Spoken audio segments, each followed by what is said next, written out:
Namun sebelumnya, giliran selanjutnya setelah nanti kita menjadi pemenang lelang, bagaimana kita membukukan. Nanti Pak Agung mungkin di produk undang-undangnya, nah untuk itu kami minta tolong kepada Pak Prof. Nyoman Ramanto untuk menjelaskan teknis akuntansi daripada hasil daripada kemenangan lelang nanti Pak. Kami persilakan Pak. Terima kasih. Om Swastiastu. Assalamualaikum warahmatullahi wabarakatuh. Salam sejahtera buat kita sekalian. Senior-senior saya yang saya hormati, saya tidak sebutkan satu persatu karena waktunya terbatas. Moderator dan Bapak Ibu sekalian, semeton sarang sambi. Sebetulnya simpel. Bagian saya ini sangat simpel. Terkait dengan putusan Mahkamah Konstitusi yang menyetarakan, ya, yang menyetarakan BPR dengan bank umum karena dia memang sama-sama bank gitu. Yang dari sudut pandang akuntan, khususnya akuntan publik gitu, yang harus melihat dari kacamata substansi dan hukum, substance of form, bahasa sananya gitu ya.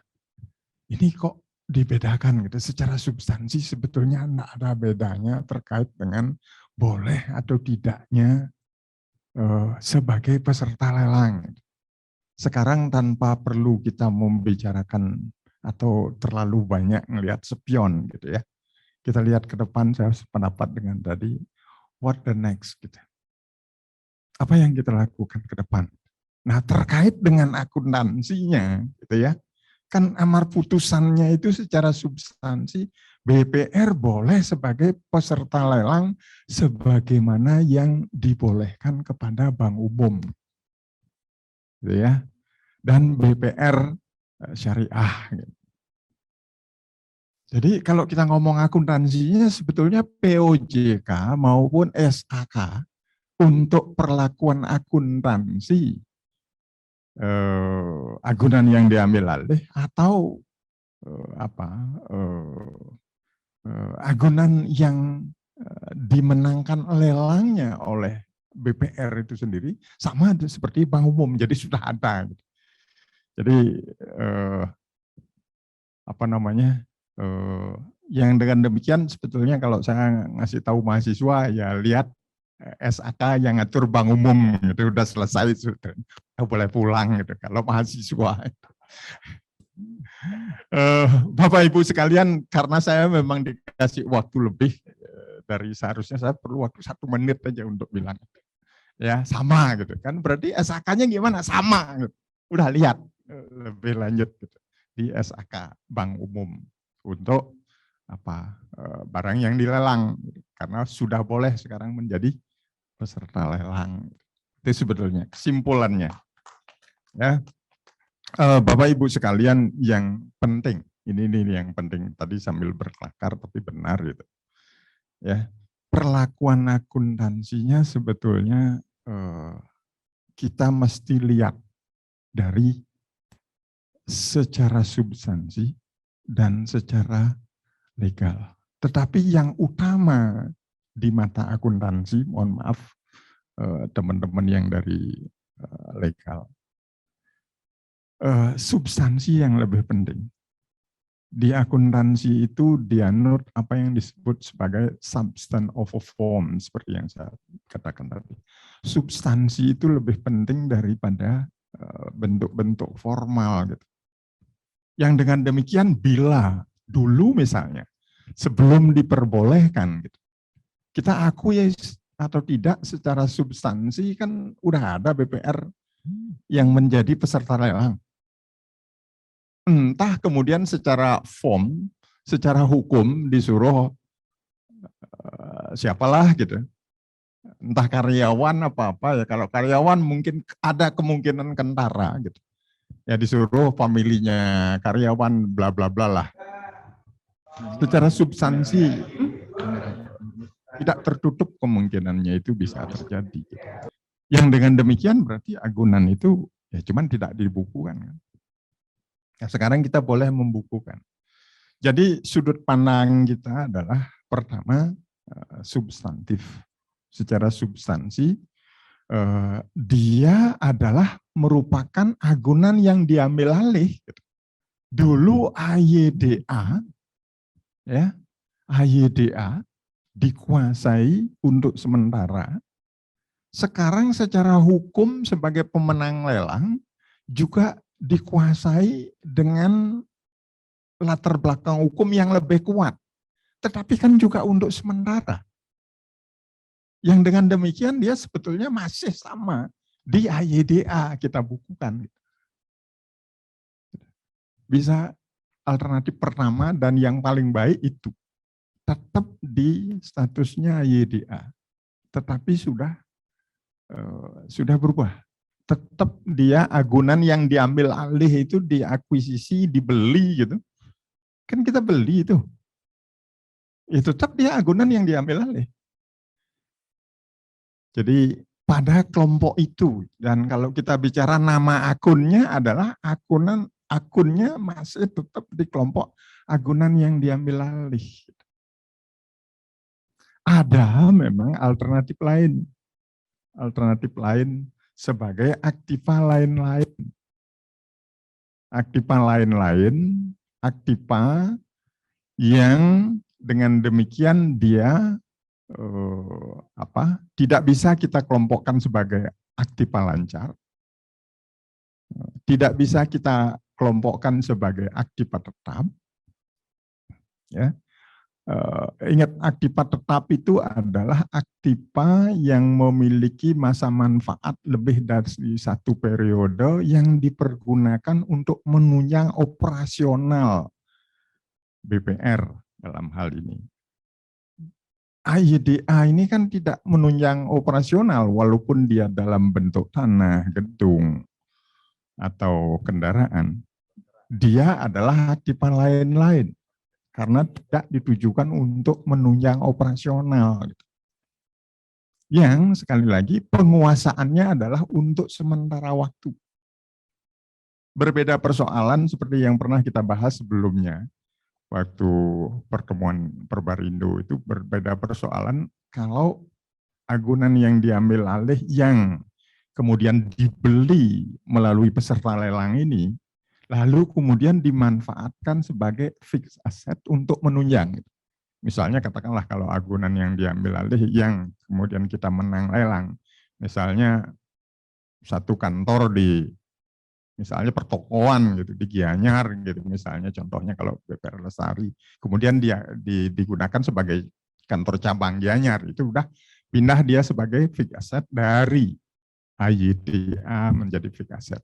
Fixed asset jadi aktiva tetap yang menunjang memang operasional bank. Itu adakan jurnal koreksi seperti itu. Jadi kalau kita fokus bicara sebagai agunan yang kita ambil alih melalui peserta lelang. Jadi ya tetap dia sekitar itu, tetapi dan kita asumsikan dia tidak sebagai aktiva lain-lain. Karena kelemahannya kalau aktiva lain-lain secara compliant POJK tidak mengatur seperti itu, tetapi secara substansi sebetulnya boleh gitu. Jadi kesimpulan yang ingin saya sarankan kepada Bapak Ibu sekalian di BPR adalah tetap dia sebagai AYDA, tetapi statusnya sudah beralih menjadi hak milik yang secara hukum menjadi lebih kuat daripada AYDA yang dengan segala persyaratannya dalam jangka waktu tertentu harus dijual, dalam jangka waktu tertentu harus dilakukan revaluasi. Kalau ada penurunan nilai, misalnya kalau AYDA-nya dalam jangka waktu tertentu ada penurunan nilai, harus kita susutkan dia dan seterusnya. Dia sudah tidak seperti itu lagi, tetapi masih di AYDA. Ya. Jadi itu yang membedakan dia, ya. Nah, kemudian juga saya perlu tambahkan penjelasan sedikit bahwa dalam proses AYDA menjadi kita bisa menang lelang, itu kan kita ada biaya-biaya yang dikeluarkan oleh BPR. Misalnya mulai dari pengajuan lelang tadi. Pengajuan lelang itu paling tidak peraturan lelang sekarang kan tidak bisa seperti zaman dulu kita lakukan. Sekarang itu harus ada appraisal. Appraisalnya itu ditanggung oleh bank. Yang karena demikian berarti proses kita untuk melakukan lelang itu ada biaya. Kemudian proses kita memenangkan lelang, nah ini yang lagi-lagi secara substansi perlu kita pikirkan. Memang secara hukum, secara compliant, secara kepatuhan terhadap hukum, itu lelang itu nggak ada biayanya. Sebagai peserta lelang kita nggak ada biayanya. Tetapi secara substansi tidak tertutup kemungkinannya sepanjang dia di atas nilai appraisal, yang appraisalnya kita sendiri, BPR yang bayar. Ya entah yang kalah itu minta uang dengar atau apa, kan jelas-jelas duit nih keluar nih. Ini bisa menjadi persoalan ketika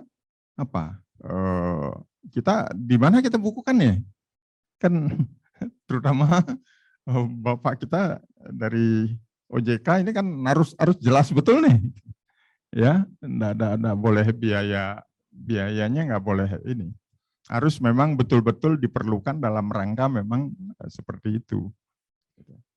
Nah ini yang dengan demikian secara substansi sekali lagi dia juga merupakan biaya.